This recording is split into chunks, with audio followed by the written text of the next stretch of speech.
आखिर केदारनाथ मंदिर के नीचे क्या छुपा है जो वैज्ञानिक भी हमसे छुपा रहे हैं? क्या केदारनाथ मंदिर के नीचे मौजूद गुप्त रास्ता कैलाश पर्वत में खुलता है? आखिर किसने और कैसे बनाया केदारनाथ मंदिर? हिमालय की गोद में बसा 12 ज्योतिर्लिंगों में से एक केदारनाथ धाम साल के करीब 6 महीने ही दर्शन के लिए खुला रहता है और बाकी के 6 महीने यहाँ कोई इंसान नहीं बल्कि कई चमत्कारी साधु दर्शन करने के लिए आते हैं। कहते हैं केदारनाथ मंदिर 400 साल तक बर्फ के अंदर दबा रहा, जिस पर बड़ी से बड़ी बर्फ की चट्टानें आकर गिरती रही, फिर भी इस मंदिर को कोई हानि नहीं पहुंची। और फिर कई साल बाद जब बर्फ पिघलने लगी तब केदारनाथ मंदिर सबके सामने आया। साइंटिस्ट और जियोलॉजिस्ट इसे सही सलामत देखकर दंग रह गए। केदारनाथ मंदिर के बारे में कहा जाता है कि इसके दर्शन करने पर मोक्ष के सभी रास्ते खुल जाते हैं, क्योंकि महाभारत के अंत में शिवजी ने स्वयं यहाँ प्रकट होकर पांडवों को स्वर्ग का रास्ता दिखाया था। उत्तराखंड की हिमालय चोटियों के बीच बसे श्री केदारनाथ मंदिर का सबसे पहला वर्णन 7वीं सदी में लिखे गए स्कंद पुराण में किया गया है और ये इस बात को दर्शाता है कि यह मंदिर कितना पुराना है। लेकिन उससे भी गहरा रहस्य छुपा है केदारनाथ मंदिर के नीचे, जिसका सीधा संबंध कैलाश पर्वत से जुड़ा है। इस वीडियो को अंत तक जरूर देखिएगा ताकि आप भी केदारनाथ मंदिर के इस रहस्य को जान पाओ। आखिर किसने और कैसे बनाया केदारनाथ मंदिर? हमारे धार्मिक ग्रंथों में वर्णित कथा के अनुसार महाभारत में जीत के बाद 4 दशक तक युधिष्ठिर ने हस्तिनापुर पर राज किया। लेकिन एक दिन भगवान श्री कृष्ण ने कहा, तुम सभी भाइयों पर ब्रह्म हत्या के साथ साथ अपने बंधु और बांधवों को मारने की और हत्या करने का कलंक लगा है। इन पापों के कारण मुक्ति मिलना असंभव है, परंतु इन पापों से सिर्फ महादेव ही तुम्हें मुक्ति दिला सकते हैं। कुछ समय बाद भगवान श्री कृष्ण ने अपना देह त्याग दिया और फिर पांडवों को भी पृथ्वी पर रहना उचित नहीं लगा। सभी हस्तिनापुर छोड़कर शिवजी की तलाश में निकल पड़े और काशी पहुंचे, पर भगवान शिव उन्हें वहां नहीं मिले। उसके बाद उन लोगों ने कई और जगहों पर भगवान शिव को खोजने का प्रयास किया, परंतु जहां कहीं भी ये लोग जाते शिवजी वहां से चले जाते। एक दिन शिवजी को खोजते हुए वो हिमालय तक आ पहुंचे। यहाँ भी जब भगवान शिव ने इन लोगों को देखा तो उन्होंने नंदी बैल का रूप ले लिया, परंतु भीम ने भगवान शिव को छुपते हुए देख लिया और अचानक ही नंदी रूपी बैल महादेव धरती के अंदर समाने लगे। भीम ने जल्द ही उनकी पीठ को पकड़ लिया और उन्हें जाने नहीं दिया और वही हिस्सा धरती से बाहर रह गया। वो हिस्सा एक पिरामिड शेप के शिवलिंग में बदल गया। अचानक उस शिवलिंग से भगवान शिव प्रकट हुए। शिव ने पांडवों के पाप को क्षमा कर दिया और उन्हें स्वर्ग का रास्ता भी बताया। इससे खुश होकर पांडवों ने वहां पर एक मंदिर का निर्माण किया, जिसे आज केदारनाथ मंदिर के नाम से जाना जाता है। कहते हैं जब भगवान शिव का बैल रूप धरती में समाया था, तब उस समय बैल का मुख रुद्रनाथ में, जटा कल्पेश्वर में, भुजा तुंगनाथ में और नाभि मध्य महेश्वर में प्रकट हुई थी और इसीलिए केदारनाथ के साथ इन चारों स्थानों को मिलाकर पंच केदार कहा जाता है। केदारनाथ मंदिर की रहस्यमयी बनावट।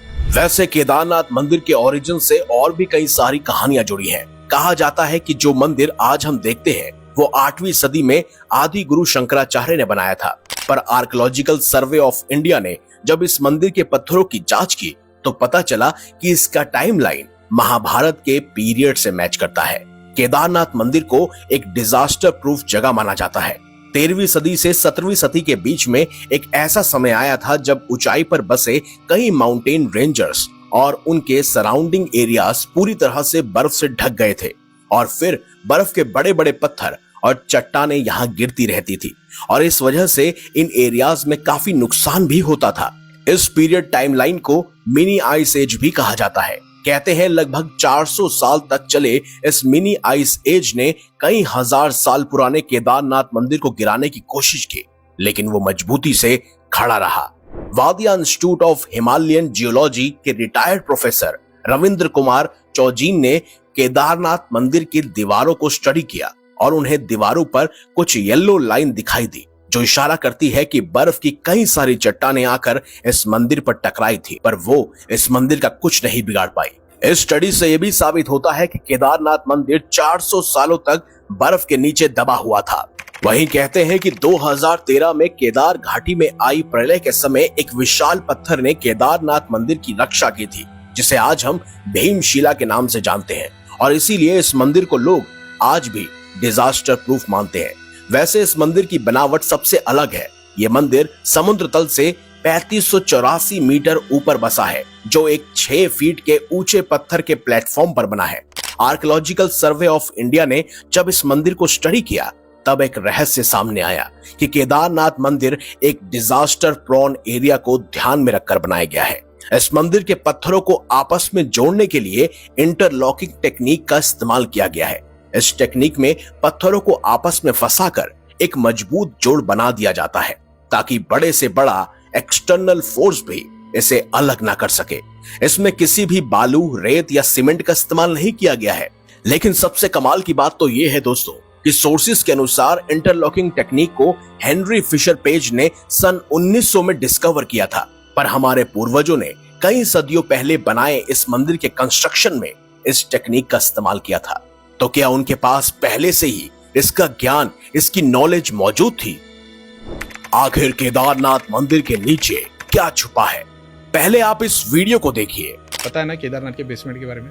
नहीं, मेरे को नहीं पता। केदारनाथ का जो मंदिर है, हाँ। उसके 80 या 800 मीटर नीचे अच्छा, एक मेन मंदिर है, जहाँ पे सिर्फ एक टाइप के लोग, कम्युनिटी के लोग आते, हर साल में 1 या 2 बार। अच्छा। वो किसी को नहीं पता कौन सी जगह है। वो मंदिर से 2 या 8 किलोमीटर दूर है, नीचे पहाड़ के अंदर से, गुफा में से उसके अंदर आना पड़ता है।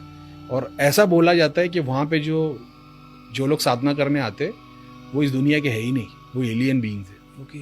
क्या इस वीडियो में बताया गया सब सच है? अगर हम पुराणों का जिक्र करें तो भगवान शिव के 7 शिष्य माने जाते हैं, जिन्हें सप्तऋषि भी कहा जाता है, जिन्होंने भगवान शिव द्वारा प्राप्त ज्ञान को संपूर्ण जगत में फैलाया था। बहुत से हिस्टोरियन मानते हैं कि सचमुच केदारनाथ मंदिर के अंदर एक ऐसी गुफा मौजूद है जिसका उपयोग इन सप्तऋषियों द्वारा किया जाता है। कुछ का तो मानना है कि गुफा में मौजूद रास्ता सीधे कैलाश पर्वत पर जाकर खुलता है, जिसके जरिए ये सप्तऋषि कैलाश पर्वत से केदारनाथ मंदिर तक गुप्त रूप से आते और जाते हैं, और यहीं पर महादेव का ध्यान अर्चना भी करते हैं। कैलाश पर्वत से जुड़ी एक वीडियो में हमने जिक्र किया था कि किस तरह से अमेरिकन क्लाइंबर ह्यूग रेल्टेज ने अपने एक्सपीडिशन के दौरान अपने साथियों संग रात के समय कैलाश पर्वत के नीचे बैठे हुए थे, और अगली सुबह जब चढ़ने की तैयारी कर रहे थे, तभी उन्होंने पत्थरों के हिलने की आवाज सुनी, जो कहीं और से नहीं बल्कि कैलाश पर्वत के अंदर से आ रही थी। पहले तो उन्हें इस पर यकीन नहीं हुआ, लेकिन सुबह के समय भी उन्होंने वैसी ही आवाज सुनी। सिर्फ उन्होंने ही नहीं बल्कि उनके साथियों ने भी वो आवाज सुनी थी। कुछ को तो वो आवाज डमरू के संगीत और उसकी ध्वनि की तरह लग रही थी। ये बात कहीं ना कहीं एक रहस्य को जन्म देती है। जब अमेरिकन क्लाइंबर ह्यूग रेल्टेज ने कैलाश पर्वत के अंदर वो आवाज सुनी, तो क्या उस समय कैलाश पर्वत के नीचे गुप्त द्वार से सप्तऋषि सीधे केदारनाथ मंदिर से आ या जा रहे थे? क्या आज भी सप्तऋषि उस गुप्त मार्ग का उपयोग कर इस पृथ्वी पर निवास करते हैं? आपका इस विषय पर क्या मानना है, कमेंट बॉक्स में मुझे अवश्य बताइएगा। वैसे जल्द ही केदारनाथ मंदिर 2 मई को सुबह 7 बजे खुलने वाला है। ऐसे में आप सबसे दरखास्त है, अगर आपका कोई परिजन, मित्र या सगे संबंधी इस मंदिर की ओर जा रहा है, तो उसे ये वीडियो जरूर शेयर कीजिएगा, ताकि वो इस मंदिर से जुड़ी हुई तमाम जानकारी को समझ पाए और वहां पहुंचकर शायद सचमुच उन्हें केदारनाथ मंदिर के आसपास कुछ ऐसी चीज मिल जाए जो वैज्ञानिक भी हमसे छुपा रहे हैं। तो अगर आपको हमारी ये खास जानकारी, ये वीडियो अच्छी लगी है तो इस वीडियो को लाइक कीजिए, हमारे चैनल को सब्सक्राइब कीजिए और ज्यादा से ज्यादा शेयर भी कीजिए। तो मिलेंगे अगली बार एक नई खास वीडियो के साथ। तब तक के लिए देखते रहिए संपूर्ण ज्ञान का केंद्र बिंदु, मिस्टीरियस हिंदू।